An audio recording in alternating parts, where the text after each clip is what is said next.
Okay. Always nervous. Okay, is there enough light in the room? I prefer the light like this. Can you see everything? Yes. Looks Okay. good. Okay, great. So we've prayed already, so I'll get straight into it.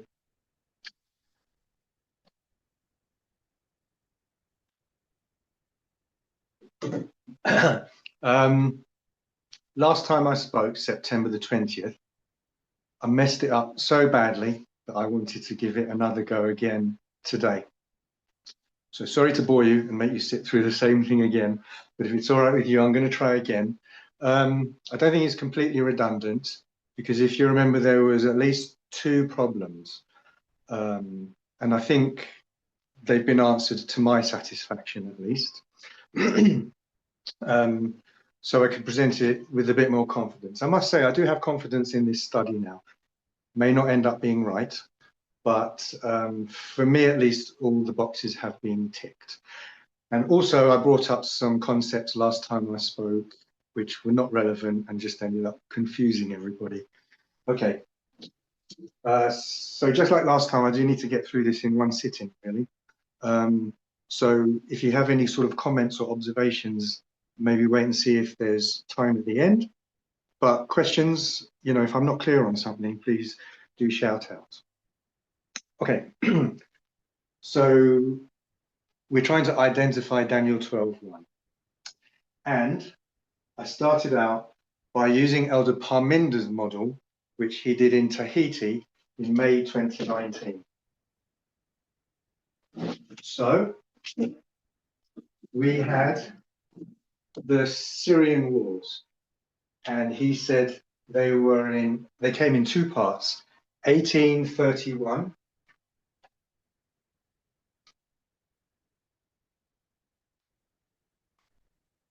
and 1833. So you have this 2-year gap. And then they ended again in 2 parts, 1839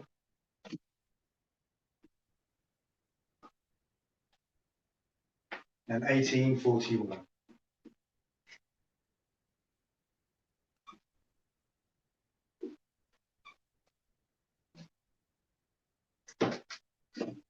Okay.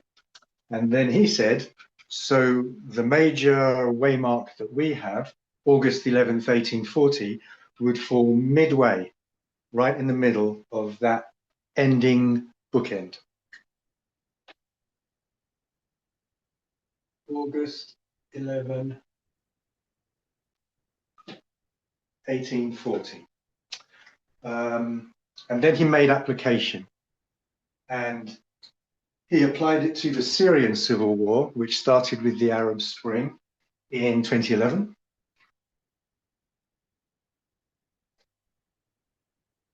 And ended in 2013. And then you get into the actual full-blown Syrian civil war, which he came up with the 2 waymarks, 2019. Now, don't forget, this is being taught in May 2019. Okay, so at this waymark is when Parminder's teaching this, and he has the confidence to use this model to time set. He says if you've got a 2-year period here in history and in our modern times, then this 2-year history will repeat, literally 2 years for 2 years. And he made a prediction, 2021.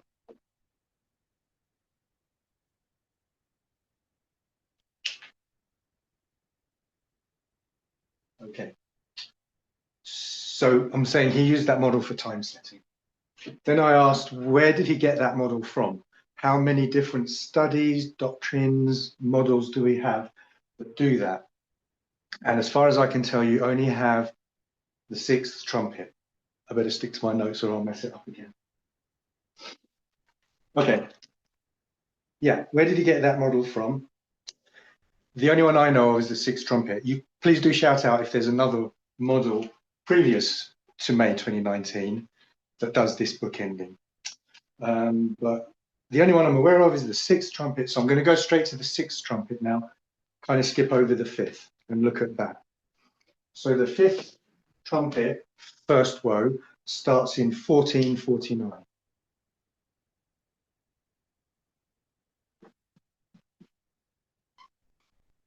We'll go back over the history and what happens, but just by way of introduction, if you remember, in the first woe, the fifth trumpet, in the first part of Revelation 9, you have a time prophecy, and it says that the east wind is going to hurt people for 5 months, hurt or torment 5 months.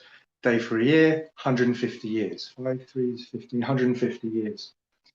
So this time prophecy begins in 1299 because they have a king over them, but I'm not going to get into it now. But it starts in 1299, add 150 years, and you get to 1449. And that's when the sixth trumpet, that's the starting point then for the sixth trumpet. So that's why 1449 is there.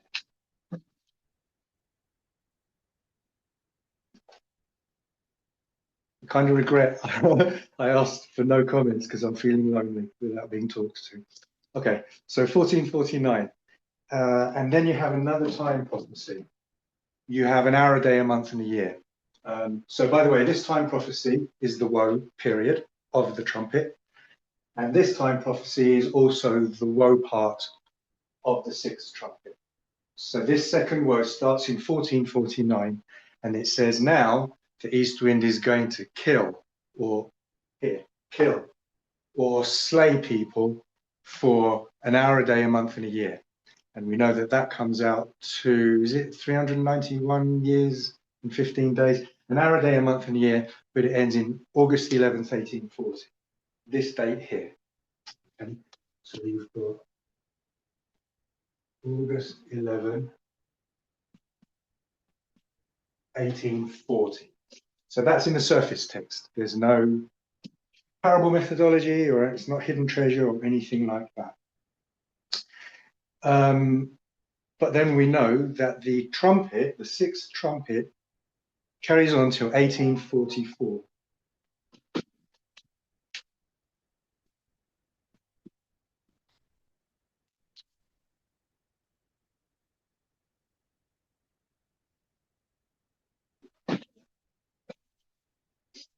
And how do we know that? So we get that from the surface text of Revelation 11 and William Foy. So William Foy was the faithful prophet before Ellen White. And in 1842, he said, the sixth angel hath not yet done sounding. And you can get that from the surface text of Revelation 11, 15 and 18. Okay, so I'll put, so I put 1844 there.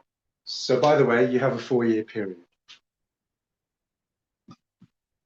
Let's do that.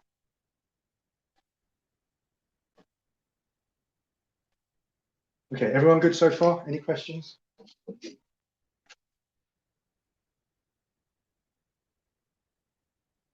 Okay, so then I mentioned how I was doing those one-to-one classes with Tess for a few years, and this was the last thing we studied before she retired. And she said that these two dates, they have to stay together. This is what she wrote. I'm quoting her from her notes that she made. The sixth trumpet then bookends the period of power for the Ottoman Empire, taking it from 1449 to 1840/1844. I'll read it again. She's just saying that 1844 isn't the end of the sixth trumpet. 1840 to 44 is the end of the sixth trumpet. Okay, Elder Tess. The sixth then bookends the period of power for the Ottoman Empire, taking it from 1449 to 1840/1844. Okay, then Elder Tess asks, what happened in 1844 to mark the end of the sixth trumpet? So I'm going to quote from her notes again. The title is End of the Sixth Trumpet, 1840 and 1844. While Lich predicted the downfall of the Ottoman Empire in 1840, and understood its August the 11th fulfillment, we've known from the vision of Foy that in 1842, the sixth trumpet had not ended. I, Elder Tess, suggest that these trumpets from the first to this point in time always are connected to the external events and not the internal.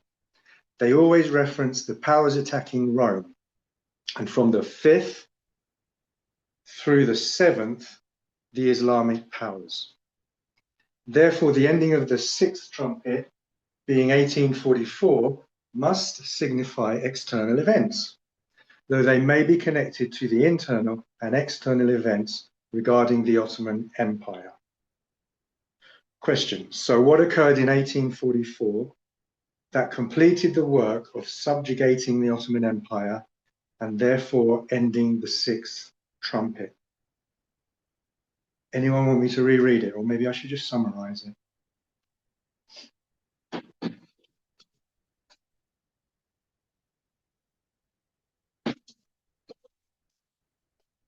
Okay, so basically she's saying we know all about 1840, and we know that 1844 is the end of the 6th trumpet.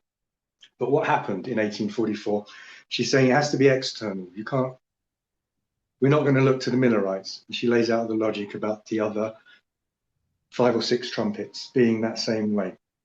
So we need to look to the East Wind, basically, the Ottoman Empire, to find out what happened in 1844. Can you do me a favor and pause the recording for 1 second?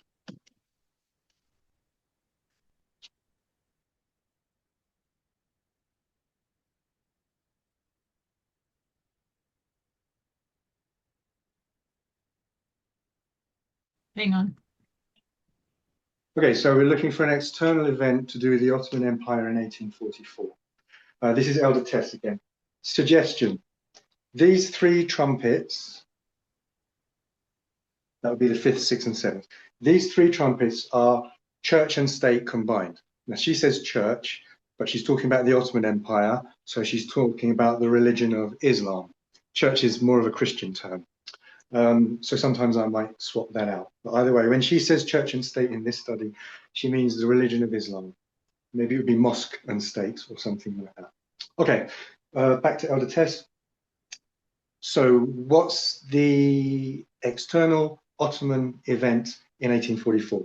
Elder Tess says, suggestion: these 3 trumpets are church and state combined. August 11th, 1840, fulfilled the time prophecy and ended the woe, but it addressed the state. I'm going to put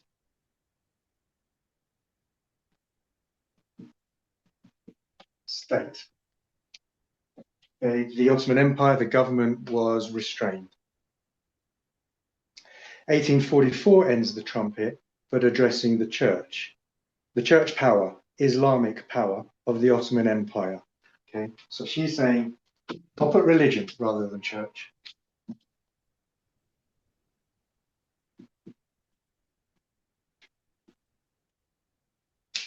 So this was the religious part of the Ottoman Empire restrained. And she says that that event it was called the Edict of Toleration. So there's this edict where they're now going to tolerate someone. And who are they going to tolerate? They're now going to tolerate basically the infidels. They used to kill them, persecute them, and now they're not going to do that anymore. On the 21st of March, 1844, the Sublime Porte of the Ottoman Empire submitted a note to the British and French embassies promising to cease the executions of apostates from Islam. In the Baha'i faith, this is known as the Edict of Toleration and has a prophetic significance. Okay, so Elder Tess is saying that there's a section, we would call them probably a denomination in Christianity, of Islam called the Baha'i faith, B-A-H-A-I. They will go into this a bit more later, but they were basically a peaceful branch of Islam. So being peaceful, they don't want to carry on persecuting. So they released this Edict of Toleration in 1844 saying, we're going to stop killing infidels. Religion. Okay. This is Elder Tess again. 1840 and 1844 symbolized the deadly wound and death, much as we see 1989 to 1991. So we're used to calling it the restraint of Islam, August the 11th, 1840. But she's going to not just call it the restraint, but the death. Okay. So this, she is saying, is the deadly wound.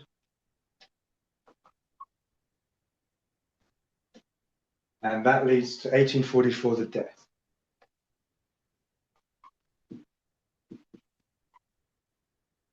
All good so far? Any questions? So they're changing their behavior, would you say? They certainly are, because they were persecuting before, and then they do a 180. Yeah. So, okay, 1840, this is Elder Tess. 1840 and 1844 symbolize the deadly wound and death, much as we see 1989 to 1991. These dates signify the end of the woe and the end of the trumpet. Again, she says these dates plural. So these dates, the end of the trumpet, but also restraining separately the state and the Islamic church power of the Ottoman Empire. And then she just liked these two dates. It's not particularly relevant to this study, but she liked these two dates because they correspond with Millerite dates. March 21st, 1844, note received by the British and French embassies. April 19, 1844, ending of correspondence on the issue. Both of these dates are internally significant waymarks of the Millerite movement. Okay, so those two dates aren't particularly relevant to this study. Tess continues. What we have is the following. Ottoman Empire, 1840, deadly wound, state. 1844, death, religion. Byzantine Empire, 1449, she says, deadly wound.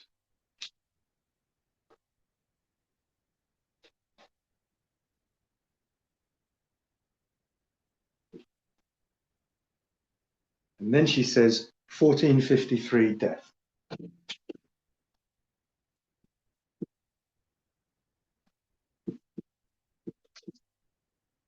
Okay, now she didn't make that up. She got that from FFA back, I think, around 2015.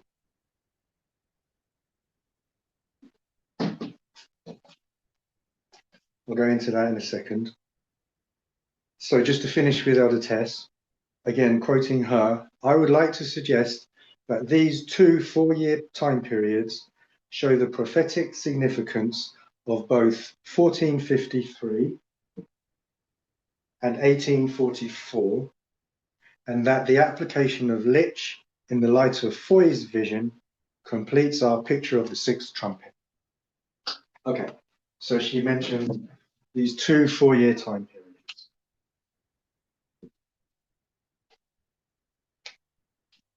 And that's why I think Elder Parminder got this bookending model with the two identical time periods, probably from this sixth trumpet. Okay, so let's look at this story here, the 1449 story. It's the story of the Ottoman Empire killing the army of Rome, the Byzantine Empire. Okay, so the Ottomans are the east wind in Bible prophecy in this story. And here they kill the army of Rome, which is the Byzantine Empire, and they kill the army of Rome by taking the capital, Constantinople. So in 1448, John Palaeologus is the emperor, the Byzantine emperor.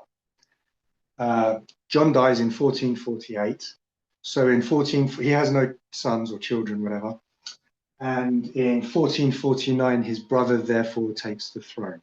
His brother's called Constantine Palaeologus.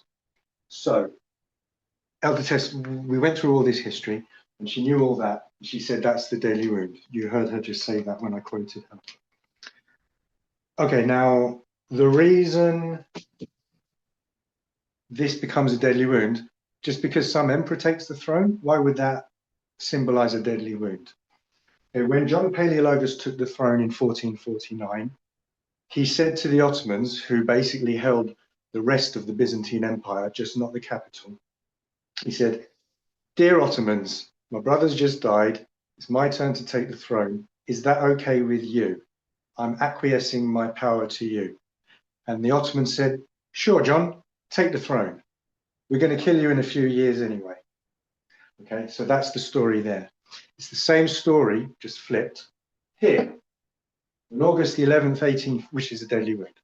On August 11th, 1840, now it's the Ottomans acquiescing power to the four great powers of Europe. And they say, "Hey, four great powers of Europe, Egypt wants to invade us, the Ottoman Empire. We're not strong enough anymore to repel them. Can you come to our aid, and can you, four great powers of Europe, fight Egypt for us?" And four great powers of Europe say, "Sure, Ottoman Empire, we'll do the fighting for you," which, by the way, started on September the 11th, 1840. Four great powers of Europe say, "Sure, Ottoman Empire, we'll help you, but you have to acquiesce your power to us." So they sign it all off. Now, God sees that as the end of the Ottoman Empire. You might call it the death, but we're going to expand that study and just call it the deadly wound. Okay? But you can see, if God sees that as the end of the Ottoman Empire, you can see why it'd be linked to a death, the death of the Ottoman Empire, at least a deadly wound. Am I making sense? So when Constantine Paleologus does the same, and he acquiesces his power this time to the Ottomans, you can see the logic that it's also a deadly wound. Did that make sense? Yes, it does. It does, good. Anyone with any questions? I'll check the notes. John Paleologus, 1449. Okay, so I've covered why that's the deadly wound. Now, this is, yes, good. This being the death, let me cover that. FFA did this. I think it was 2015. I can't remember. So FFA is looking at this. They're not looking at that as a deadly wound. That was Elder Tess. But they're saying this woe here, or this woe, it says that they will, the Ottomans will kill people for 5 months. Okay. No, an hour a day, a month and a year, sorry, slay them. And we identify the killing of the Byzantine Empire as taking Constantinople. So you would think that that should be the date they took Constantinople. Okay, does that make sense? If this woe starts with the killing, it should be the date they take Constantinople, because the taking of Constantinople is the killing of the army of Rome. Okay, now the date they took Constantinople and they won that battle was actually 1453. So FFA say, we've got this 4 years here, so that's straight, plain thus saith the Lord. And oh look, if you actually get the historical date of the killing, Constantinople, you've also got a 4-year bookend here. Yeah. Okay. Okay, so there's that. That's why that's the death, because it is historically the death. The year they took Constantinople. May 1453. And it's in the surface text. The killing does refer to the taking of Constantinople, same as this is all surface text. Plain thus saith the Lord. So deadly wound, acquiesce like August the 11th, death. Okay, then, if I remember correctly, FFA did this.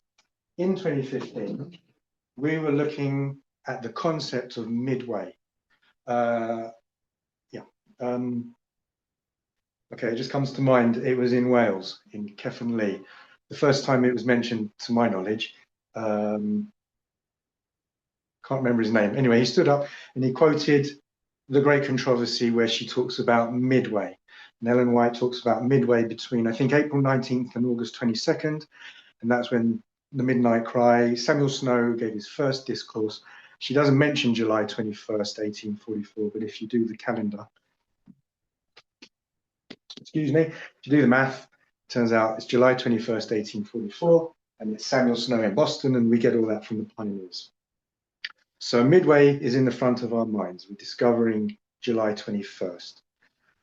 And also we've years ago looked at the 2520 and seen that midway through one of the 2520s, 538 AD, I think it is, and that splits it into 1,260 of pagan oppression, 1,260 of papal oppression.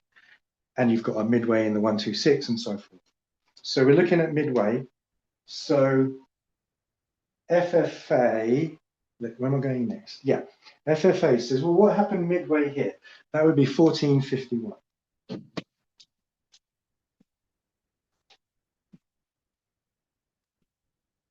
Okay, again, that's what Elder Pominder did here.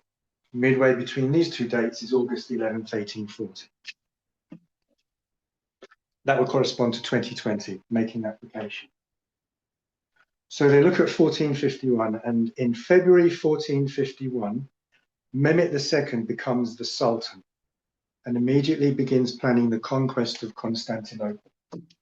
Okay, so you have a new king here, Constantine Palaeologus. You have a new Sultan or king here, Mehmet II. And immediately he starts planning to kill the army of Rome, take Constantinople. And it takes him 2 years to do that. So I'm going to say this. This could be wrong. This may end up being wrong. I just kind of thought of it. When I think of something, I don't have a lot of confidence in it. But I'm going to say, in 1451, you know what this looks like. Mehmet takes the throne and says, I'm going to invade Constantinople. Okay, so I'm just going to say, in this mid bit, you know what it's going to look like. Any questions? FFA. Oh, yeah. Okay, so now that they've done that, what's the obvious thing FFA are going to do? They're going to look at the midway point here. Okay, now they're not looking at the Baha'i faith, or they don't know anything like that. So all they can do is go to the internal Millerite history. And they notice that 1840 to 1844 is the Seven Thunders. Again, surface text, plain thus saith the Lord, Revelation 10, and also Ellen White. The Seven Thunders are a delineation of events between 1840 to 1844, something like that. So they say, well, what happened midway between the Seven Thunders? And they came up with this quote, you might remember.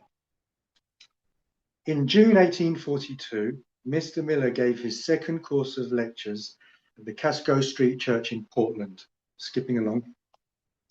With few exceptions, the different denomination closed the doors of their churches against Mr. Miller. Life Sketches 26.3. So basically, most of the churches rejected Miller in June of 1842. So they put that as the midway mark for that bookend.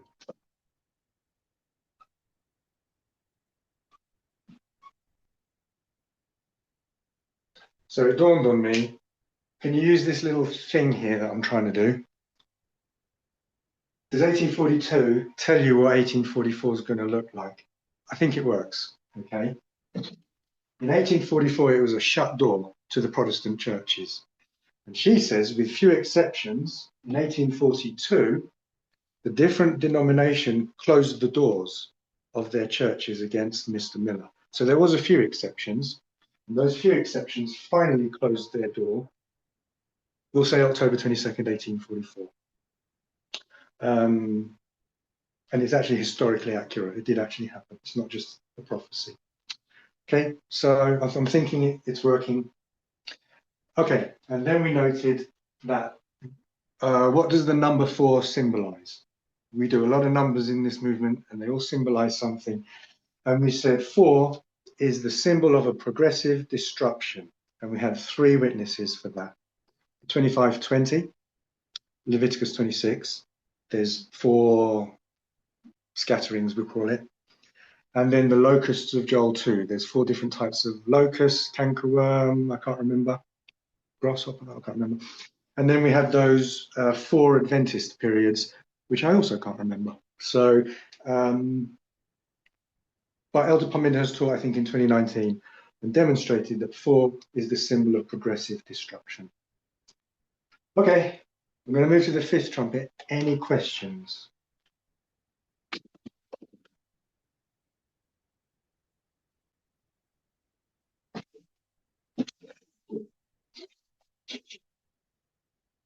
Okay, we move to the 5th trumpet, first woe, and I can already add the ending bookmark in, because all I'm going to do is take this and put it here. Okay.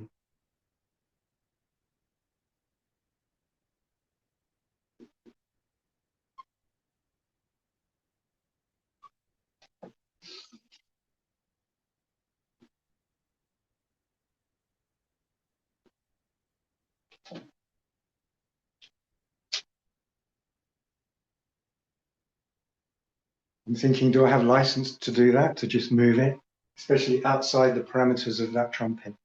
And I'm just going to say, Elder tested it. She said, you can't separate these two. So I'm going to say, you can't separate these two. Okay. So we've already explained this, and we've looked into this. So let's just go straight to here. Okay, what we've always done is just rounded it up to 630 AD.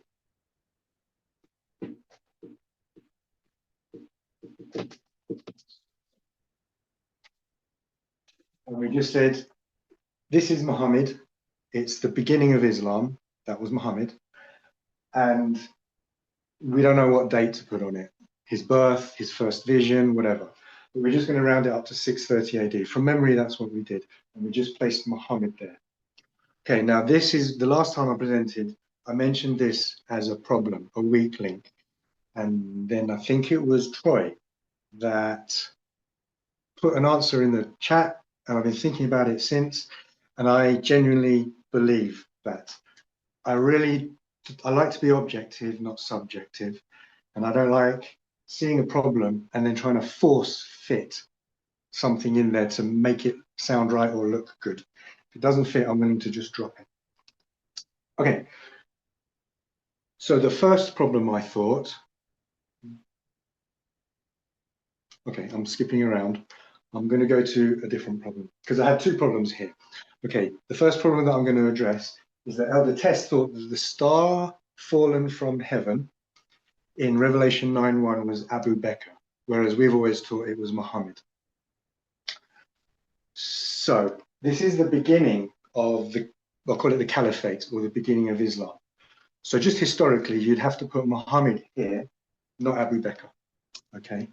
Then if you actually read the texts, okay, I want you to keep in mind mainly 2 symbols. The bottomless pit is Arabia, and the smoke is the religion of Islam. Okay, Revelation 9:1-3. I'm going to make a case that this is Muhammad, not Abu Bakr. Revelation 9:1, and the 5th angel sounded, and I saw a star fall from heaven unto the earth. Okay, so the question is it Muhammad or Abu Bakr? And to him was given the key of the bottomless pit, Arabia. So who first opened that pit in Arabia? That was Muhammad, not Abu Bakr. And he opened the bottomless pit, Arabia, and there arose a smoke, which is the religion of Islam. Okay, so it was Muhammad that opened the bottomless pit, and the smoke or the religion rose. It had already, all of Arabia, I think, had already become Islamic by the time Abu Bakr takes over. Okay, so it's Muhammad who releases the smoke from Arabia. As the smoke of a great furnace, and the sun, true religion, Bible, Christianity, sun is light, the sun of righteousness with healing in his wings. And the air, I think we used to teach that was the Holy Spirit, I'm not sure, were darkened by reason of the smoke, the religion of Islam. And the way I've understood that is Islam just doesn't totally contradict the Bible. It talks about Adam and Eve and Abraham and Noah, talks about Jesus and Judas, but it puts a different slant on it. So this smoke darkens the sun, Christianity. Okay. Now you get, so this is just the religion of Islam beginning, rising. And now you get to Revelation 9, verse 3, where it becomes militant. Muhammad wasn't militant. Even when he took Mecca, it was a peaceful takeover. It was Abu Bakr that became militant Islam. So verse 3 introduces for the first time militant Islam. I'm going to say Abu Bakr. And there came out of the smoke locusts. So out of this religion, which Muhammad had already set up, comes locusts, militant Islam, Abu Bakr upon the earth. And they became like scorpions to hurt people for months and all of that.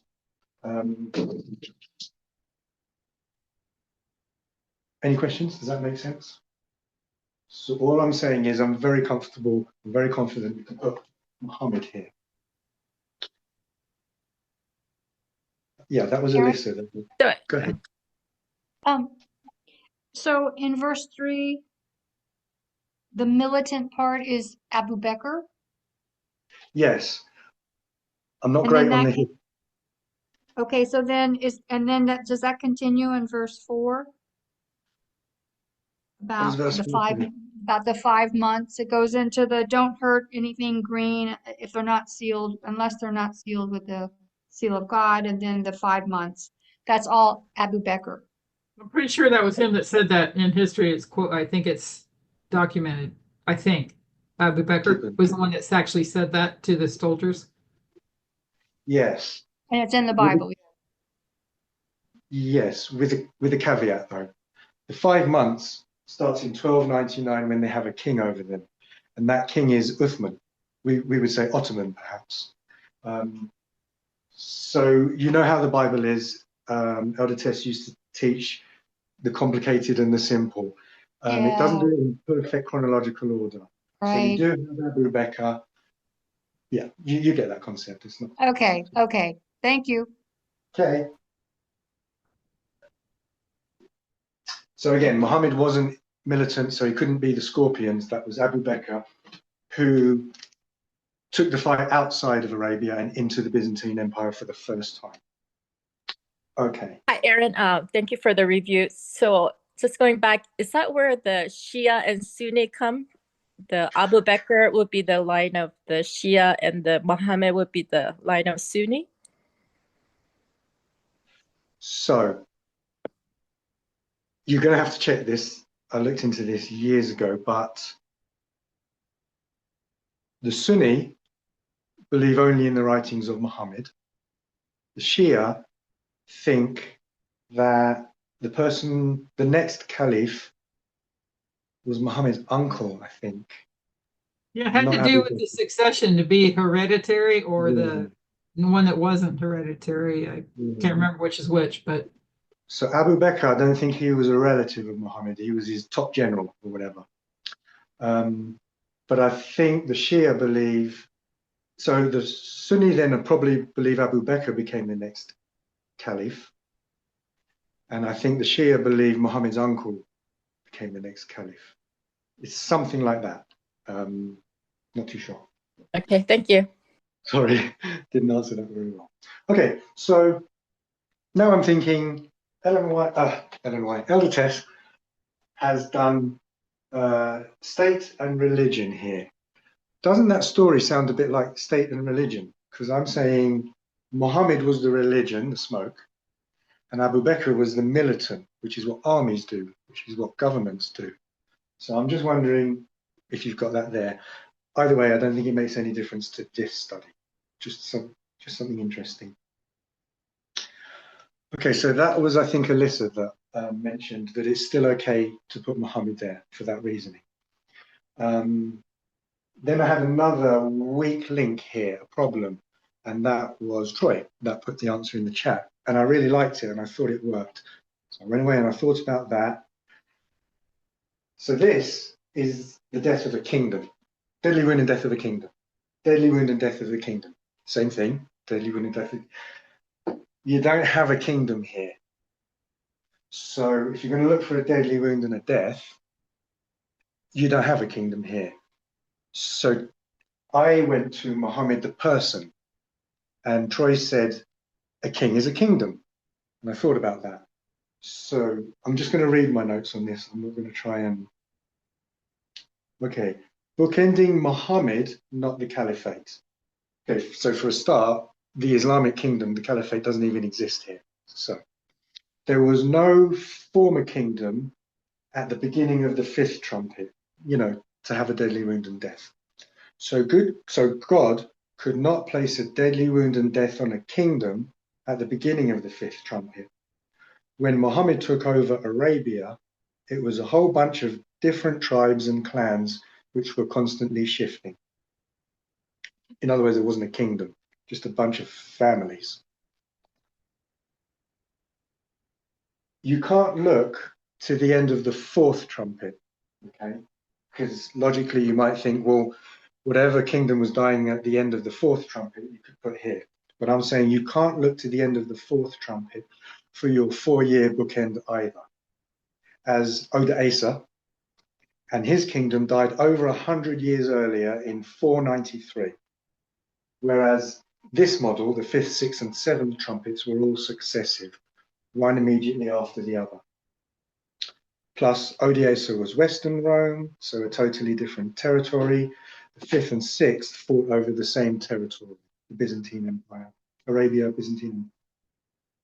So, if you can't put a deadly wound and death on a kingdom at the beginning of the fifth, then God could conceivably have used a parallel symbol to a kingdom to place the deadly wound and death, which is a king, in order to create that much needed 4-year bookend.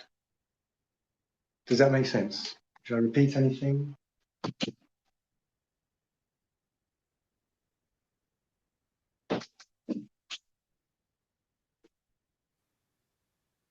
Okay, so if it's okay to put Muhammad here, and it's okay to look for a deadly wound and death on Muhammad, the easiest thing to do is look up what year he died, and he died in 632 AD.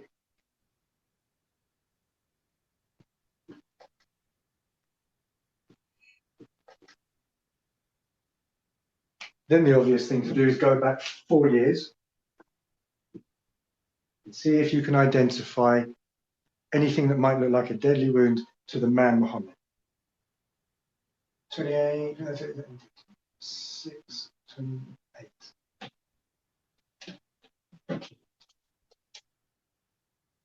Okay, and we saw that in 628 he was poisoned. I'll just read this.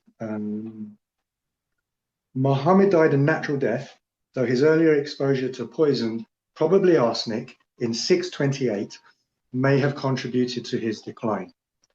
That he ate poisoned lamb at Khaybar is found in several early Islamic texts, including Sahih al-Bukhari and Sahih Muslim, the two most highly regarded hadith collections in Sunni Islam.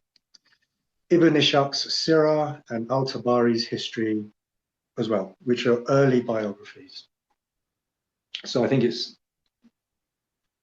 think it's fake news, put it that way. I think it's reliable. Okay, so this is what happened in 628. Muhammad tasted the lamb, I think they said lamb, yeah. Muhammad tasted the lamb, but quickly stopped eating when he sensed something was wrong. So it wasn't enough to kill him outright, but could have injured his liver and kidneys. It would leave him weaker, with a compromised immune system that may have contributed to his final illness years later in 632 CE. In his final illness, Muhammad mentioned feeling the lingering effects of the poison, comparing his pain to its return. Tradition describes his eventual death as being by martyrdom, because the poison contributed. 4 years later, he could have contracted a serious bacterial infection. Excuse me. 4 years later, he could have contracted a serious bacterial infection, and because of his weakened organs from the poison, his body couldn't cope. This would explain why the fever raged for 2 weeks and ultimately killed him. So I'm okay with that. Any thoughts? 628, he was poisoned, which some or many believe led to his death. Aaron, could you repeat why you put deadly wound in 1449 and death in 1453 again? Thank you. So Elder Test said the Ottoman Empire acquiescing power to the four great powers of Europe represents a deadly wound. Ellen White says it's the end of the Ottoman Empire. So you can see a deadly wound, the end of the empire, makes sense. So the acquiescing of power to another power is a deadly wound. Therefore, when Constantine Paleologus took the throne in 1449, he acquiesced power to the Ottomans this time. He said, "Dear Ottomans, it's my turn to take the throne. Is that okay with you? If it's not okay, I won't do it." And the Ottomans said, "Sure, take the throne, no problem." So he acquiesced power to the Ottomans, so that would be his deadly wound. And then, does that make sense? Yes, yeah. And then, by the way, I didn't mention this before. Well, I kind of did. The king, the Sultan, is it Sultan? Anyway, the Ottoman leader, emperor, king, that gave Constantine Paleologus permission to take the throne then died. And Mehmet II became the next sultan. And he basically killed Constantine Paleologus in the conquering of Constantinople. So there was a change of behavior, like I think Elaine said earlier. Okay. Any other thoughts or questions? I'm making good time. Living in death. Now what you're going to do next?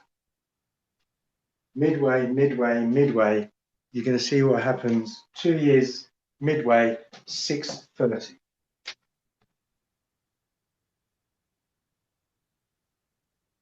Again, I don't like trying to look something up and say, oh, look, he had a child or something. He got married.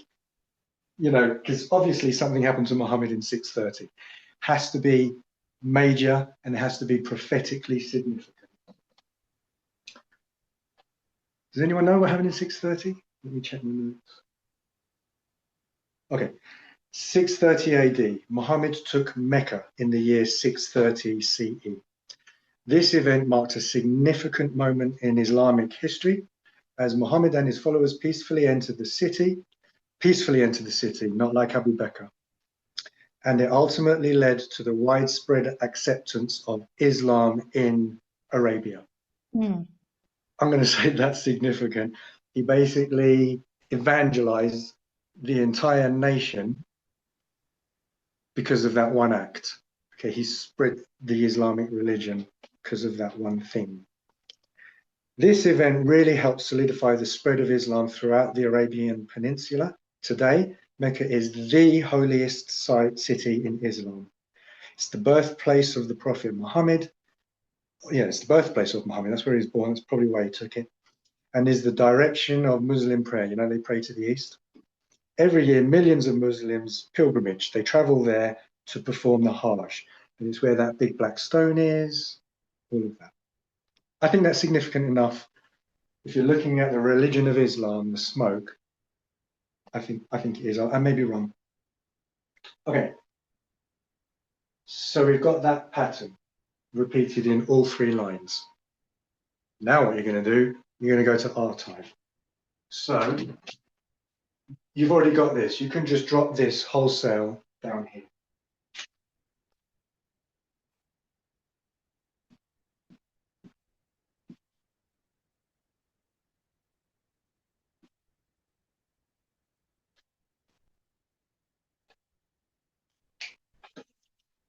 Let's check.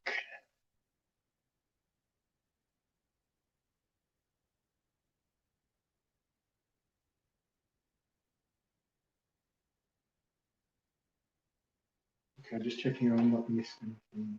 Good. Okay. Okay, so this one would be starting at 9/11.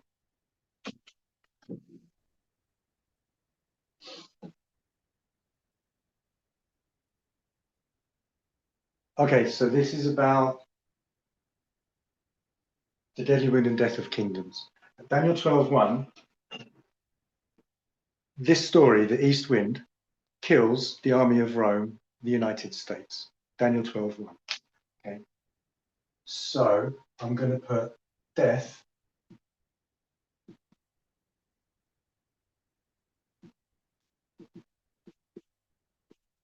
Daniel 12:1.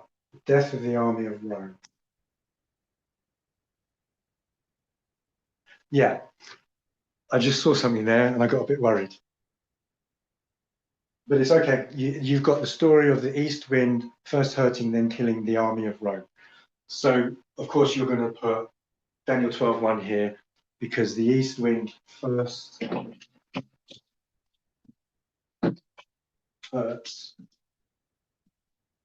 hurts, then kills the army of Rome.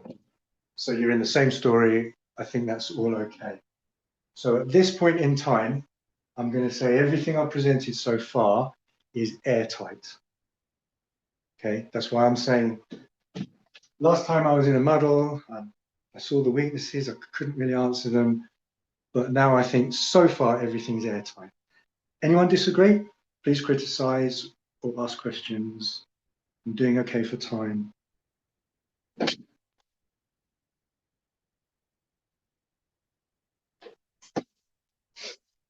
this is wrong, I prefer to know now than in 3 weeks when I look a bit stupid.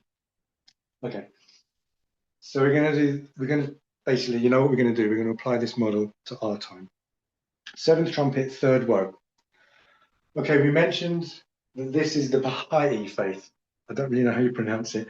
Okay, so something about Baha'ism. It goes here. So the alpha of our trumpet, the alpha of the seventh trumpet is Baha'ism. And they stand for peace and equality for women. Here, at the omega of the seventh trumpet, you have Wahhabism, which is not peaceful, it's militant, and it's inequality for women. I say Wahhabism, you could call it Salafism or whatever, but I'm talking about Al-Qaeda and ISIS. We have Al-Qaeda and ISIS in our line already. Al-Qaeda 9/11, and ISIS was the caliphate in 2014, important waymark, and the caliphate ended in 2019, another important waymark on the line of the priests. Okay, so peaceful and equality for women, militant inequality for women. This would be the restraint of Islam, and this would be the loosening of Islam. Okay, so this is back now using Elder Tess's notes. Wahhabism was founded by Muhammad ibn Abd al-Wahhab in the mid-1700s. What's not commonly known is that a stark, striking counterpart to this ideology exists, born only 50 years later, also in present-day Saudi Arabia. That counterpart, in some ways the exact opposite of Wahhabism, was founded by Sheikh Ahmed. Sheikh Ahmed took Islam down a profoundly different road from Wahhabi theology and paved the way for the birth of a new, peaceful, progressive form of religion known as the Baha'i faith. For the Babis, this act signalized the termination of old Islamic Sharia law and the birth of a new divine law which demanded equality for women, justice for all people, an end to warfare, and the unification of humanity. Interestingly, this coincided with a signal event taking place on the other side of the planet, the first conference to address the emancipation of women in Seneca Falls, New York.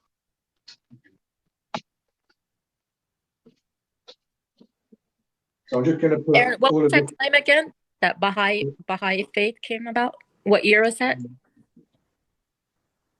So it only says that Wahhabism was in the mid-1700s and Baha'ism, whatever, was 50 years later. Sorry. So I'm not So too that sure. was But like 1820 or okay. mid-1700s to 1800s. It makes reference to Seneca Falls. So Well, I think Seneca Falls was 1848. Is that right? So it's in okay, that so in that yeah. same period. It's not pinpointing any exact date or anything. So okay, I'm just going to take this information and bring it wholesale down here. We've got Delhi State. So death. is that Baha'i faith still alive today, or did it sort Yes, of die? you can Yes, still, it is. I guess you call it a mosque, I don't know, but there's even one in Fort Collins, I noticed.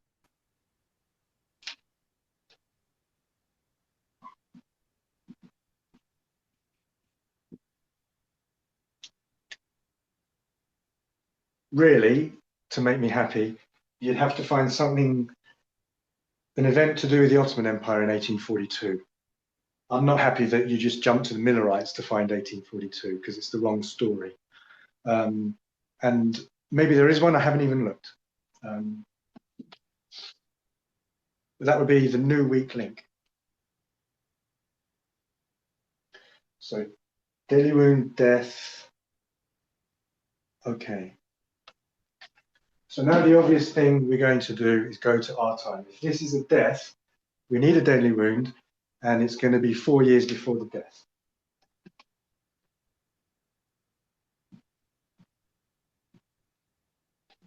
Okay, so I said up to this point, I think everything is airtight.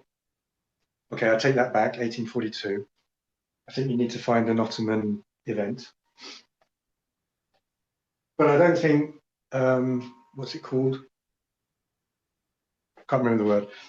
But I'm not just making this up. I'm doing it on about how many witnesses, I don't know. So all you need to do is find out what the deadly wound is to the army of Rome. Yeah. And it's to do with Islam. And it's going to be to do with Al-Qaeda and ISIS. So in the prelude to 9/11, it was all about Afghanistan. You know the history, I don't need to go through it. 1989, 1996, etc. Okay. So I'm going to say I'm very confident of this. I'm completely convinced that this deadly wound was the botched withdrawal of US troops from Afghanistan, August 2021. Okay, August 2021, this is something Alyssa said last time, it wasn't registering. It's already a waymark on August 2021, the harvest of the priests. I should check my notes. Yeah, internally it was LGBT, wasn't it? Marriage. Okay.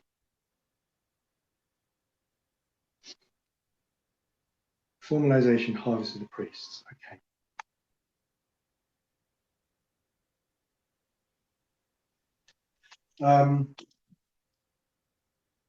Okay, I could spend a whole class going over this concept, Afghanistan. So we held Afghanistan for about 20 years. And then we said we were going to withdraw troops because we've set up the Afghan army, the Afghan government. It's all running smoothly. We had all our intelligence assets safe and sound. It was all okay. And then we pull out and it's complete chaos. And I think we held it for 20 years. I think the Taliban completely took it over within 8 days. Afghan army is out. We lose. The head of CENTCOM said we have lost 99.9% of our intelligence assets in Afghanistan.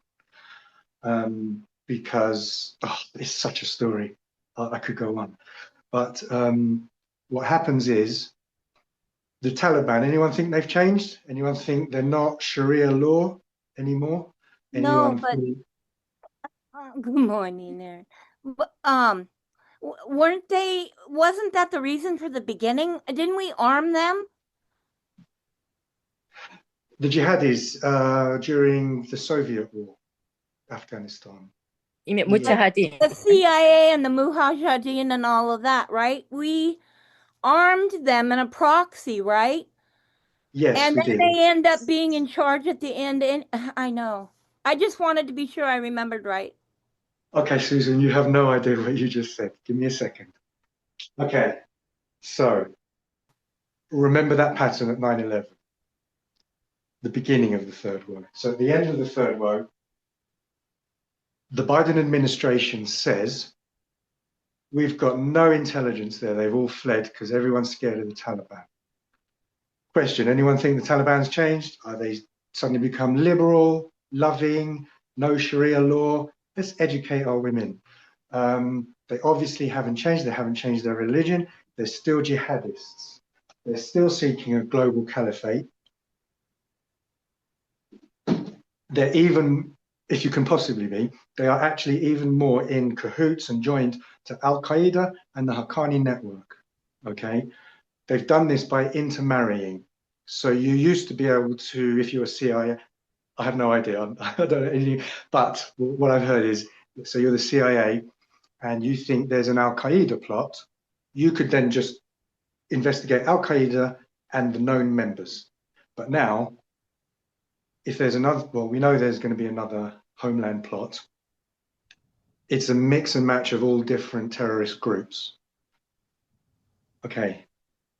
It just reminds me, it doesn't line up, but here, before here, they were all separate clans and tribes and families. And then here, they get organized and they have a king over them. And that's when the first woe starts. That's what they've done now. They used to be separate. Al-Shabaab, all the different Al-Aqsa Martyrs, Egyptian Jihad, Egyptian Islamic Jihad, Hamas, Quds Force, they've all joined together now. So at the beginning of the first woe, they have a king over them. They all join, become the Ottomans. That's Uthman. And at the end, now they've done the same thing. They've all joined together. That's one thing. So the Biden administration says we've got zero intelligence in Afghanistan now. Guess who we're going to use for anti-terrorist intelligence? You couldn't make it up. They're going to use the Taliban. And that's just where I was going when Susan said, didn't we arm the Mujahideen, the Taliban, before 9/11? Now what we're doing is literally arming the Taliban and Al-Qaeda since the withdrawal. We have been sending them for all these years, 4 years or something. We've been sending them $40 to $87 million a week. Okay. And it's not a conspiracy theory. The bill was reintroduced through Congress this week. And Tom West and another Democrat. Oh my goodness, I missed that. Oh, wow, keep going. Sorry, I just missed that story. It's called No Tax Dollars for Terrorists or something like that, this bill. It's already gone through Congress, I think, twice and been rejected.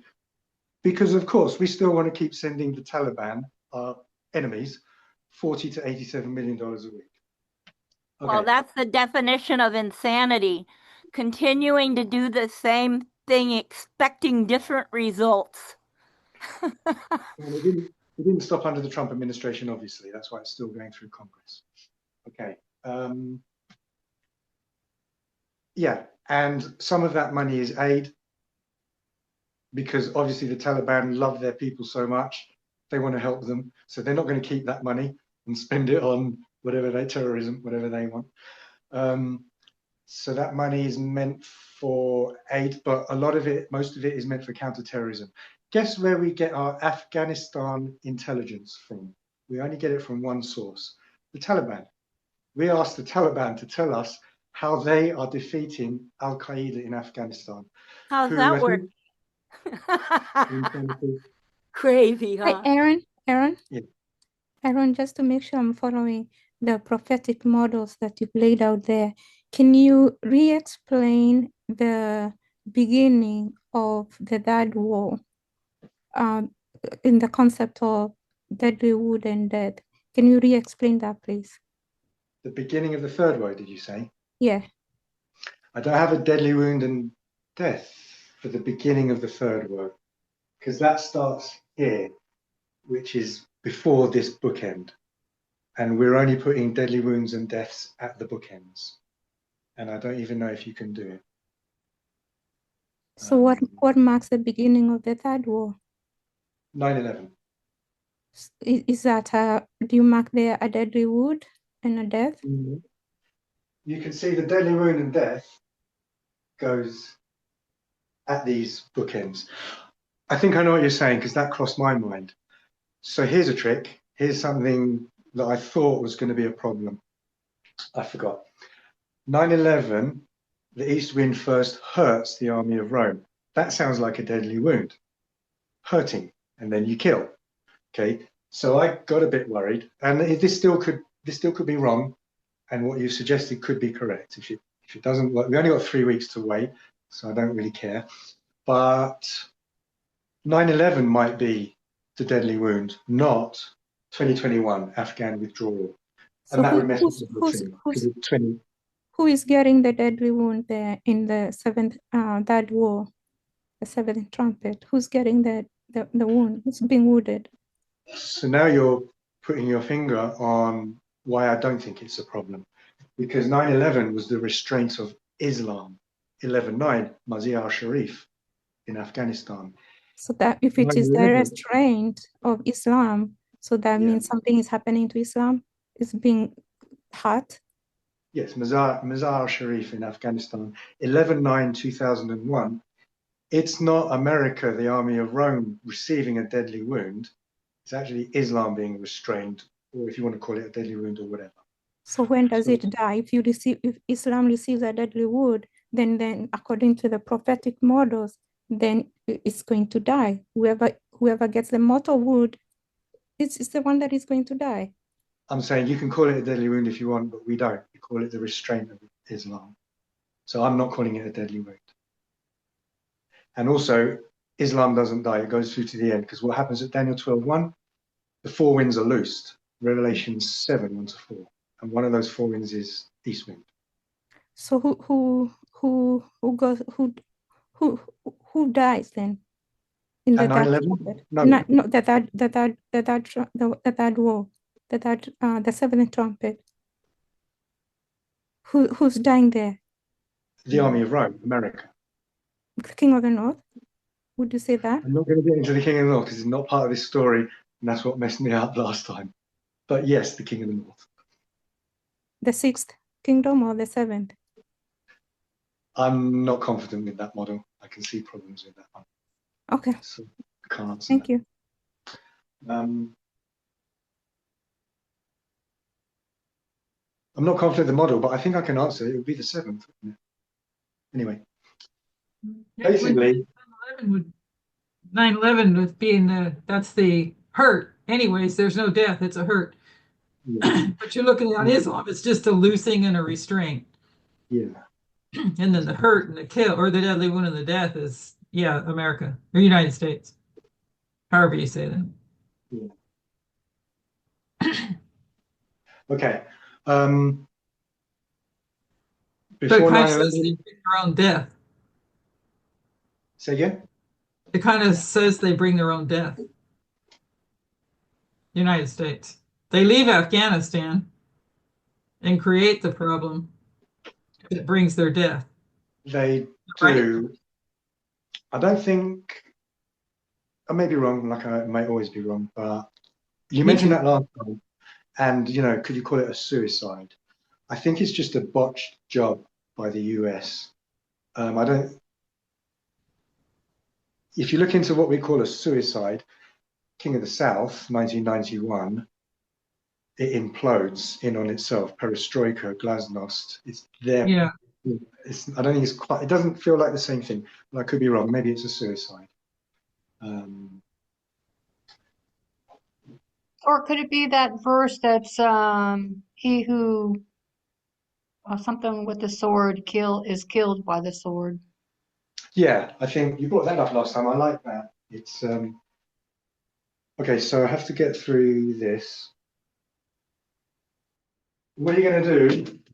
Okay, so I'm fully convinced that's the deadly wound. If this ends up not to be true and nothing happens in the next 3 weeks, I think the problem might be up here or something like that, but not here. Okay. So in 3 weeks, we should expect something happening to who? Within 3 weeks. So let's go into that now and then I'll finish. So if I'm correct, if all of this is correct, this is 2025. When the east wind kills the army of Rome, America, and that would mark Daniel 12:1. So within Okay, 3 weeks, something is going to happen Okay. to So America? give me a second. Within 3 weeks, unless I'm wrong. Okay, I'll never be so arrogant to do that. But this model, if it's correct, seems to show that within 3 weeks. I'll say by January the 2nd.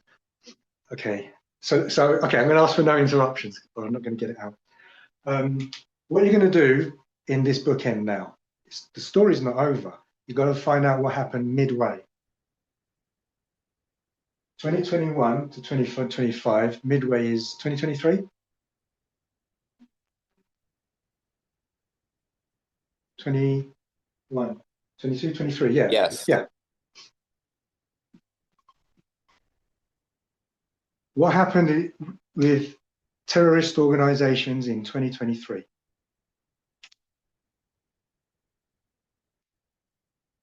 Is What it the happened on- Hamas? Yes, what happened on October the 7th, 2023?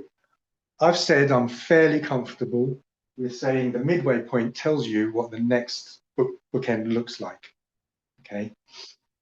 October the 7th, 2023 in Israel, I'm teaching, and I could be wrong, I don't want to keep saying, that you're going to have an October the 7th style attack in the homeland within the next 3 weeks, if this is all correct. So where you live, work, and play. So 9/11, it was symbolic. I don't think they cared if the Twin Towers was full of people or empty that day. They wanted to hit the Twin Towers, Pentagon, whatever else it was. Washington, one was on its way to Washington, symbolic targets. October the 7th is where you live, work, and play. They went into kibbutzes, music concert. They just went around apartments, basically, kicking the doors down, forcing open the safe house door. I probably shouldn't get into exactly what they did. It's horrific. They were on drugs. They live streamed it all. Okay. You know, I knew that was a beta test for us. When I saw that happening, I got that gut feeling that that is how they're going to do to the United States. Okay. But 9/11 was a harbinger of Daniel 12:1. So I'm going to teach, we'll see, that they've also got an airline plot. It's got to look like 9/11 as well. Okay. Current now or in the yeah? No, I'm talking within the next 3 weeks, everything. Okay, just needed clarification. Thank you. Now, you remember last time I tried to teach this and messed it up. I mentioned today is September 20th when I did it. The day before, September the 19th, I think literally the head of counterterrorism in the whole country, Joe Kent, he's the head of the NCTC, National Counterterrorism Center. Okay, he released a memo, a warning the day before, September the 19th, saying exactly that. I put it in the chat. There's an airline plot, and there's political assassinations of individuals, politicians, etc., Washington, D.C. And then he didn't talk about October 7th style. I'm putting that in there now. So I think there's a threefold attack plan on the homeland, uniting all the terrorist networks, including the Iranians, the Quds Force, which would mark Daniel 12:1. Anything else? I think that's it. Any questions? The holiday seasons would be a perfect time. Oh, that was it. Thank you. That was exactly it. Okay. There's something else that happened in 2023, 3 months later. Al Qaeda, look at this. Oh, open borders. I've got to, okay. Got 2 more things to do. Al Qaeda, for the first time, they reignite their magazine called Inspire. And they release a video called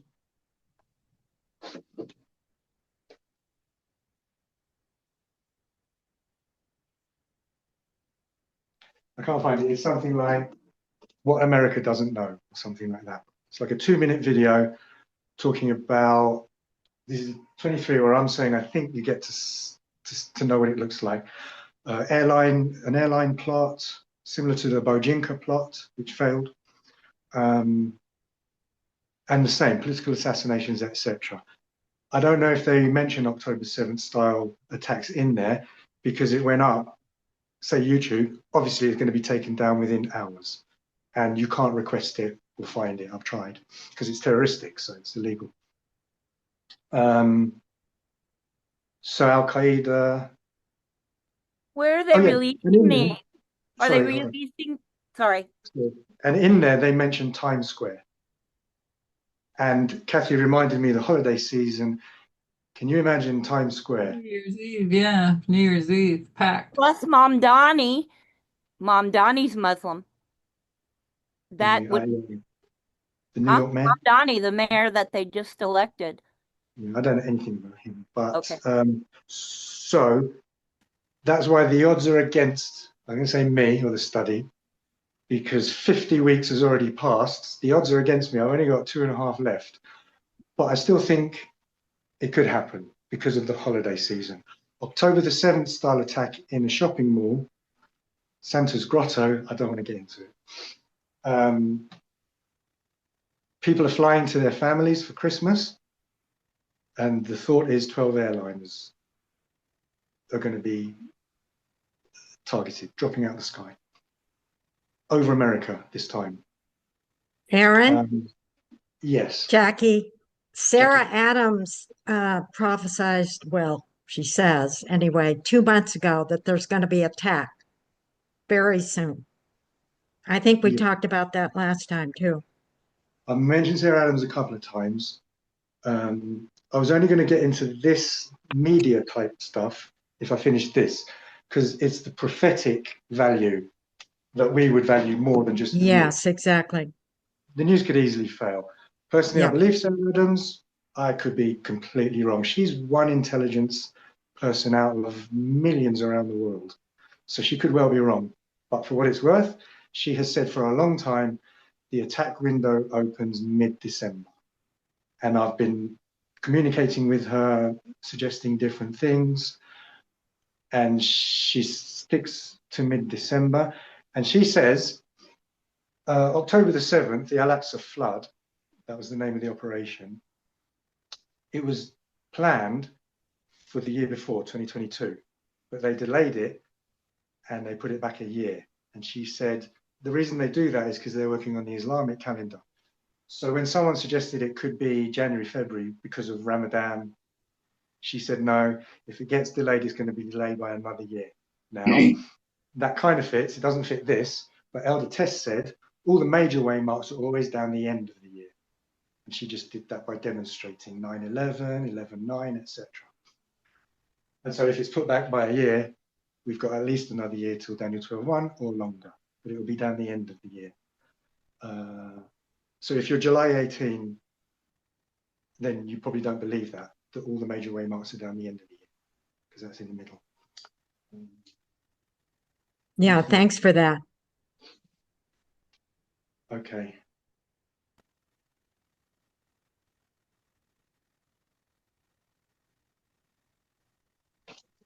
Anything else? I think I'll just close there. There's so much to say about the current environment with Al Qaeda and ISIS. I just need, hi, it's me again. I just need a clarification there because I think you're making an important point there. With that prediction, if you want to call it, in 3 weeks, there's 21 days, right? Within 3 weeks, could be tomorrow. Yeah. Are you saying within 3 weeks from today? Yeah. So we are going to expect something to happen in America, mainland? If this is correct, it could be wrong. So if nothing happens, what happens to the models that you have? Completely wrong, and I'm going back to bed. Or would it just mean you have the deadly wound misplaced? Could be that. I really don't think so, but maybe you want to move it to the fall of Syria, because Al-Jilani is a jihadist, and now he's opened up Syria for jihad, the same way as the Taliban opened up Afghanistan for jihad in 2021. But I don't think Syria's in the model. So I know that's what you do have happened. it What's the significance of that internally? in the movement. Yes. Look up for your redemption draweth nigh. Close of probation, every case is decided. Michael stands up because at the moment he's sitting down in the most holy place. Michael stands up because he's going to leave the most holy place, and the next event would be the second advent. Aren't we currently seeing the exposure of the man of sin?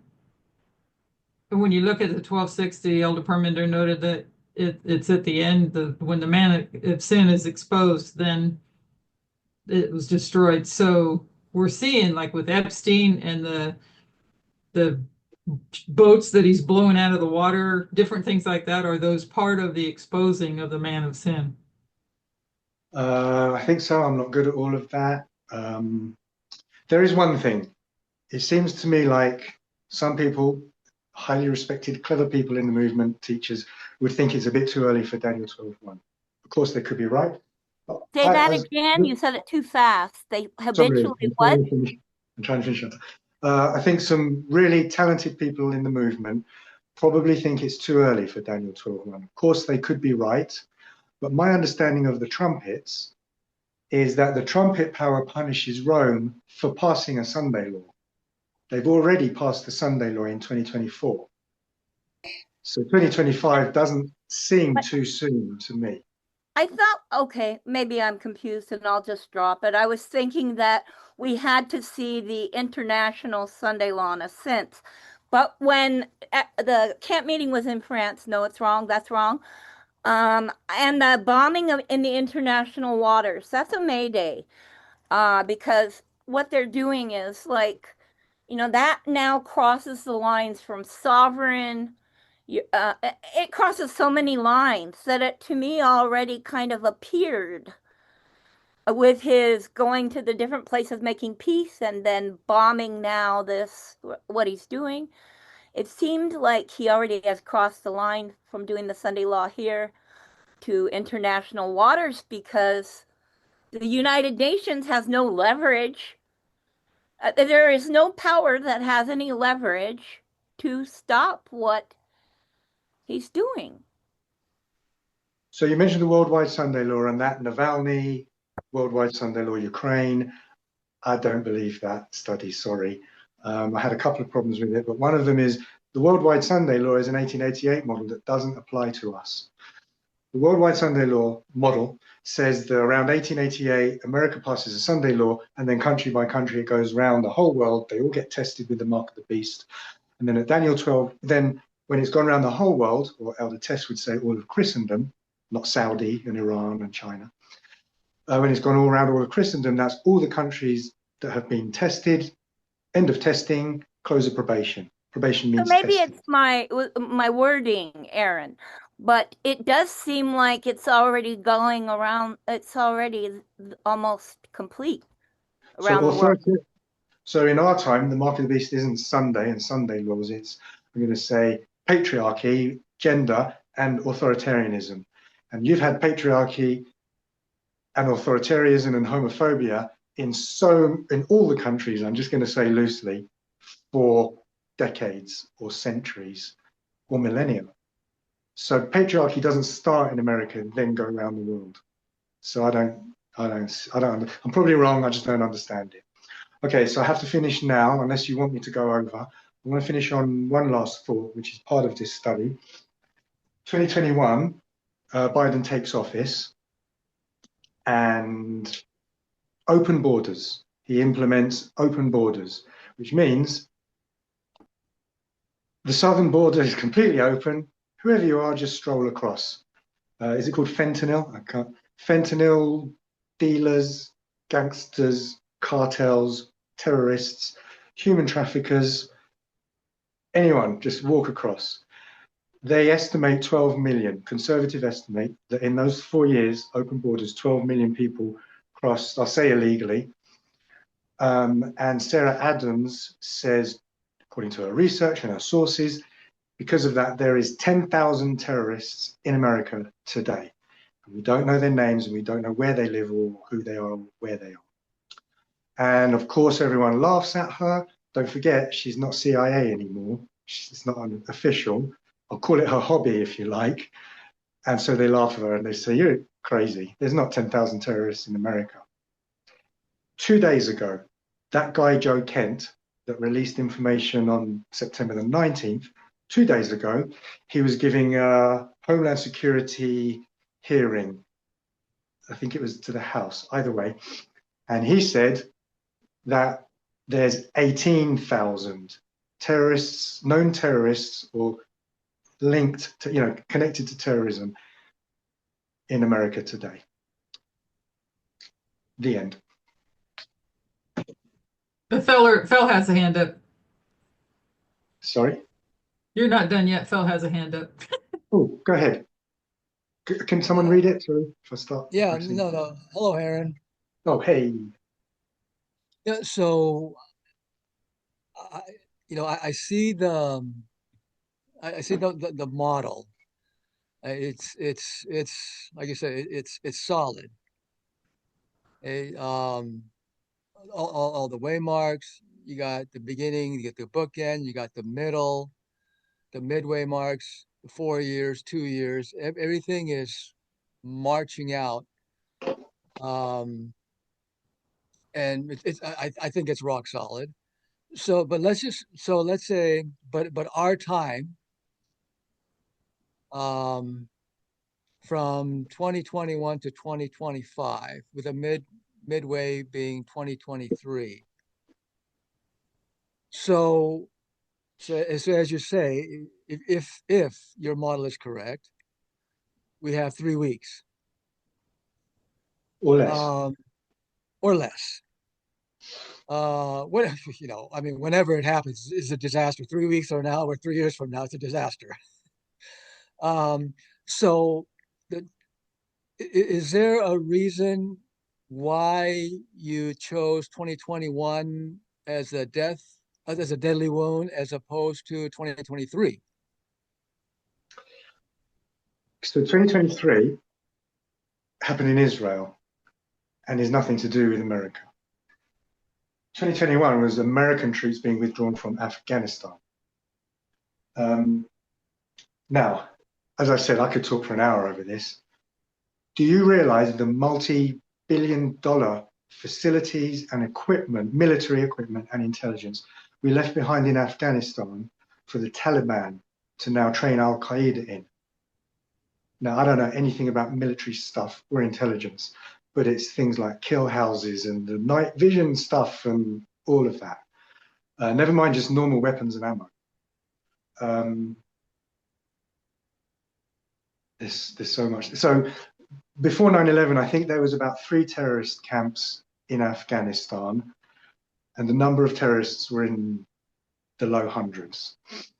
Now you've got 30 to 40 terrorist camps in Afghanistan, and they have trained and deployed thousands of terrorists, not just to America, because they want a global caliphate.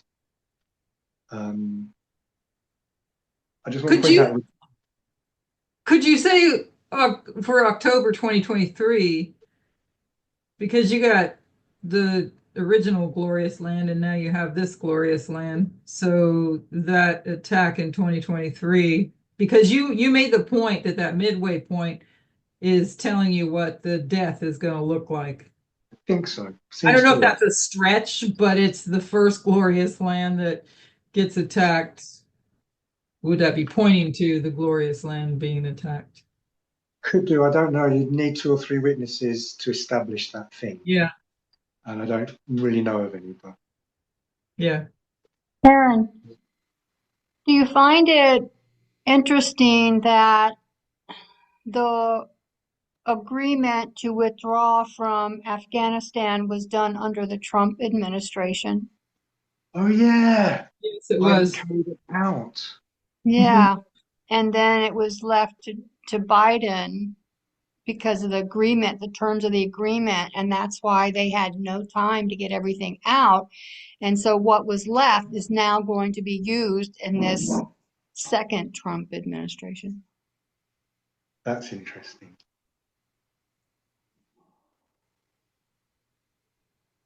Okay. You know what else So- was really interesting was when Jelani went there, you know, to the and did you see Trump spraying him with his personal Trump cologne? Oh my gosh, it was just, oh my God. I don't know how to think about that. That was I know, but disgusting. I mean, just when you know these different individuals and the parts they've played, and now how they're come, you know, because he was in the, wasn't he in the, was it the Taliban he led? Which, yeah, Can I He tell was you that ISIS, he was story? the ISIS leader or Al Qaeda leader, one or the other. yeah. Yeah. Oh, Can I tell okay. you a story? You can't make it up. So this is what happens. You have the Arab Spring 2011. Al Qaeda says we need a Syrian front because they're Afghanistan and wherever else. So they send Al Jilani, who's now the current president of Syria. They send Al Jilani to Syria, and he sets up the Al Nusra Front, which is Al Qaeda in Syria. And for all this time, he's been fighting Assad as a jihadist, a terrorist. Finally, which I think is the death of the King of the South, one of the King of the South, Putin, loses Syria in December 2024. Okay. Because Assad flees Damascus and goes to Russia in December 2024 because this Al Jilani, who is a jihadist terrorist, defeated Assad. And Al Jilani now takes over Syria and he sits in the government. He's the president. He's now the government. So this is what he does. Literally, he has a shave. He shaves his beard off. He puts on a suit, takes off his jihadist clothing, militant, whatever, puts on a suit and changes his name from his jihadi name, because they take on a name, back to his birth name. And Trump says, we can do business with this guy because he owns all the whatever minerals or oil or whatever Syria's got. We can rebuild it, etc. And he invites him to the White House. He goes to the UN. He's interviewed. He talks to Petraeus, etc., etc. He is literally a terrorist in the White House. Yeah, So no, in the we- Quran. Oh, sorry, go ahead. So we're doing the same thing with Syria as we're doing with Afghanistan. We're sending Jelani, Syria, money while they train terrorists to attack us. Go ahead. Yeah, in the Quran, I believe it's written in there. I know I've come across this a few times that they're to do by any means, even if it comes to doing such things like you just said, shaving their beards, because that's the things you don't do. But they do those in the name of their war. He would shave and change his clothing, so to speak. Well, and And how- Trump is a transactional person. Yep. Yes. He doesn't care. There's no moral Nope. compass. What's in it for It's me? whatever he can gain and increase his, I don't know, power or status. That's why many commentators have said that Trump is like treating the United States as a prostitute, because which kind of fits, right? Because he just, and this is what they said, you know, like he just opens everything up and gives away to these other authoritarian leaders who come in with money, right? He's just freely giving, interchanging. They give him something, and you know, he gives them something of ours. So So Babylon, this great city, rules the empire. When you go back to the beginning, Babylon was an actual city, a literal city that ruled an empire. Would that be this? This is probably too far stretched for this. I mean, I know you probably got to go. That the United States makes is that now that city that's going to rule an empire, the world globally. Haven't studied anything like that. So I guess we'll be finishing soon. Continue to contribute. I just want to make a point about this. Okay, this midway point where I'm suggesting maybe it tells you what it's going to look like. So don't forget, I put October 7th there, but there's also December 2023 when Al Qaeda released their video of what they're going to do to America. I'll try and put the link in the WhatsApp forum. It's called something like What America Doesn't Know or something. So you've got Al Qaeda there as well. Okay, so in Israel, October the 7th, the IDF, the Israeli Defense Forces, and Shin Bet, the internal security, they knew Hamas was training for an October the 7th style attack. They saw them with the paragliders. Hamas, just like Al Qaeda, they released videos showing the training, showing them what they're doing and planning. Okay. The Israelis knew correctly that Hamas was not capable of pulling off an October the 7th style attack. So they ignored it. Hubris, arrogance. Okay. And they were correct. Hamas could not have pulled off October the 7th. What they didn't know is that people being trained in Afghanistan for the last 2 years, and don't forget, they've all united, ISIS, Al Qaeda, Al Shabaab, Quds Force, etc. They brought the Sunnis and the Shias together. The Sunnis and the Shias. They're being trained in Afghanistan, and then they come to Gaza to do it. So what the Israelis didn't realize was happening was ISIS, Al Qaeda, Taliban, Quds Force are capable of pulling off October the 7th. And we say the same thing. You search the news today for Al Qaeda, I mean the mainstream news, and they'll just say it's finished. Hamza bin Laden is dead. I don't think he is. Elaine pointed out he was born in 1989. By the way, he's the leader of Al Qaeda. Jelani was. Who Jelani. was? I don't know if Hamza bin Laden was. Maybe Jelani was as well. Bin Laden's son. Got it. Thank you, Elaine. So I think you've got that there as well. You've got the hubris of America thinking Al Qaeda couldn't do it to us, like the Israelis said, Hamas couldn't do it to us, and they're right. But the problem is we don't realize they've all joined together now. They're not random cells, or I'll say tribes, in relation to that. Well, hasn't the United States also, under the new administration, reduced our intelligence sources, the FBI, all of the things that help keep us safe have been redirected toward immigration. We're a wide open target. Yeah, we're trying to put a plug in what's already here. Yeah. But he's the one that I think it's hubris. I think it's part of the hubris. Yeah, and We he's got the one that this. We got actually this. declared. Yeah, he's the one that actually declared that Al Qaeda was defeated, ISIS was defeated. That was Trump in when they killed Baghdadi, I think it was. He's the one that declared that ISIS was dead, and everybody with all those intelligence agencies were saying he was wrong. Okay, so I didn't get into the dates, but you can go into that. That's interesting. 2014 and 2019 is the end of ISIS. 2019 is when they say they killed Hamza bin Laden. So you've got his birth, 1989, his alleged death, his fake death, 2019. And then you've got the Iranians in there. Ayatollah Khomeini, 1979, Ayatollah Khamenei, 1989. And then in 2019, Trump kills Soleimani, the 2IC, the second in charge. The only person above Soleimani was the Ayatollah.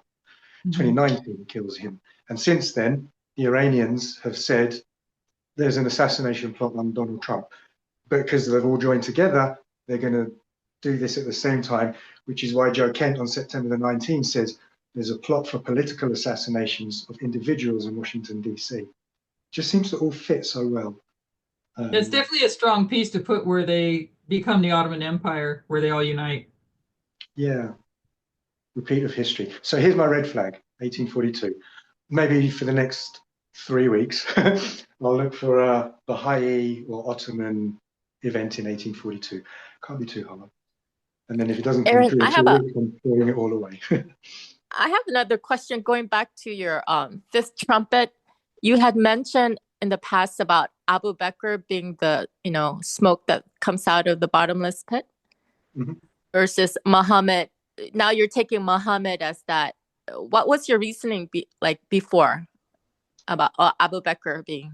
Good question. So this was Tess's reasoning that a star fallen from heaven, what are you going to do? You're going to run your symbol through the Bible to find out. William Miller. So you go to Revelation 10, and one of those barbarian tribes, Alaric, Genseric, I can't remember, Odessa or Attila, it says a star fallen from heaven. And that particular barbarian, like all of them, was very militant, very violent, and took a lot of land. So Tess said, if that defines the symbol, then that would be Abu Bakr, because Abu Bakr took land violently from the Byzantines, started it, because he wanted a caliphate, wanted land. Okay, but when you look at the actual surface text, as I did today, I think it's actually questionable, because it starts out with a religion, just the smoke in Arabia, that would be Muhammad. And then when you turn into locusts in Revelation 3, that's where you introduce militancy, which would be Abu Bakr. And isn't that the standard Adventist understanding, is that it was Muhammad? And the So movement, it's the can beginning. we say that Elder Tess was using a context for our time or her application? I don't know. She may have just been playing wrong. She may be right. I'm wrong. You know what? Even There if could be more than one view, is what I'm saying. Sorry, You say know, that again? the angle, the perspective of the way or what it is you are teaching and going for, your theme and how you're bringing it through. I was even comfortable last time I spoke when I thought Abu Bakr was the fallen star, but it's still okay to put Muhammad here at this waymark because it's the beginning of Islam. And this trumpet is Islam. So the beginning of this trumpet would be the beginning of Islam, Muhammad. So I'm not even bothered with who the actual fallen star is. Okay. I think if And it's you Abu said that, Bakr, and you said Abu Bakr was one of Muhammad's top general? I Is that think what you so. Please check when I speak off the top Okay. of my head. So they come about the same time. Is that what you're He's saying? the one, Abu Bakr, I believe, who said, "Don't do the the monks, how they shave their head and what do they call that? Anyway, yeah, don't hurt the trees. Wasn't that Abu Bakr? I think so. I think that's in Gibbon's book, if I've got the name right. Yeah, something like that. Just The there's so History of many Rome? details to remember. Yeah. I didn't really like that anyway because it's literal. I think trees. Well, can you elaborate just a minute more what you mean by that? Didn't like I think what? when it says don't hurt the trees and the grass of the earth, I think they're symbols of people because you can show that trees and grass represent people. But that was the fulfillment of what Abu Bakr did, right? But he still did that, yeah. So it still works if you want to take it literally. I'm not bothered. No, I wasn't necessarily going there. I just wanted to be sure that I had the right name with the scripture. Yeah, I think so. Don't forget, if you go to Revelation 7, it's talking about the end of the world and the sealing of the 144,000. And it says there the same language, almost identical, except it adds in the sea. And you know, at this event, when whatever year it is, you know, Revelation 7, 1-4 is Daniel 12, 1. And Al-Qaeda and ISIS are not caring about cutting down trees and grass. Oh, no. I was never taking that literally. Maybe I wasn't clear. No, I understand that. I'm just okay. Yeah. why I never believed it was literal in Revelation 9, that's all. But they did do the monks that had the, I forget what, tonsure, the ones that would shave their head. They did kill them. And that fits because it says, "Nor the people with this, don't hurt the people with the seal of God in the forehead." And if you take the seal of God to be the Sabbath, they're saying kill the Sunday keepers, the monks. Yep. And that fits because the purpose of the east wind is to hurt or punish the army of Rome for passing a Sunday law. So it all fits. Yeah. So now it's equality. Now it's equality, yeah. But isn't it also loyalty? Doesn't it boil down to loyalty, even with equality in any characteristic that is of God's government, that defines God's government? Either we're going to be loyal and there's no place to run, like we talked last night, because people are going to different places thinking they can outrun this Trump administration and what's going on here. So they're going to Canada, or, you know, like Rosie O'Donnell went to Ireland. And, you know, lots of people think that even my daughter and Edwin, he wants to go someplace else. And I keep telling her, the countries that they name, like El Salvador and stuff like that, the countries that they name, they're already authoritarian. Everything's authoritarian. What makes them think they're going to escape, right? There's no escape. So, yeah. Okay, we've gone way over. I didn't mind. I find it fascinating.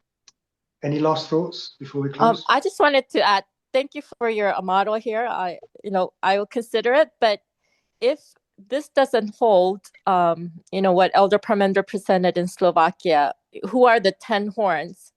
And he mentioned about Revelation 17:16, and the 10 horns which thou sawest upon the beast, these shall hate the whore and shall make her desolate and naked and shall eat her flesh and burn her with fire. So that may be the model that we'll be expecting for the, King of the North to be destroyed. So it's nice to consider that too, that what you're doing today. It's 4 winds, not east wind is one of them. Yeah. Yeah, exactly. 100% agree. Okay. Ken, doesn't the east wind strike at close of probation, or did we change that somewhere along the way? So that's why I've got Daniel 12:1, the death by the east wind. And then the king of the south is supposed to go down or lose a sphere of influences or something prior to Islam hitting, just like 1989, 91. So I was saying earlier, I personally don't see that. I don't really believe that study. I could be wrong. Oh. But the 4 winds, as we just said, are loosed at Daniel 12:1. So that internal, external death of the king of the south, for a few reasons, I can't accept it. I could be wrong. Isn't he already dead? Well, the south wind is loosed at Daniel 12:1. So what does that mean? And in Acts 28, the south wind blows again. Yeah, I know that was a question of mine. And was Elena, that's why her study, she did touch on that part that I had wondered about, because it mentions, right, that one area where it doesn't mention the south wind, but it doesn't. I think it's Acts 28. Isn't it Acts 28? Yeah. Acts 28. Yeah. Isn't the east wind loosed at close of probation? That's what this is. They're loosed to kill America. Mm-hmm.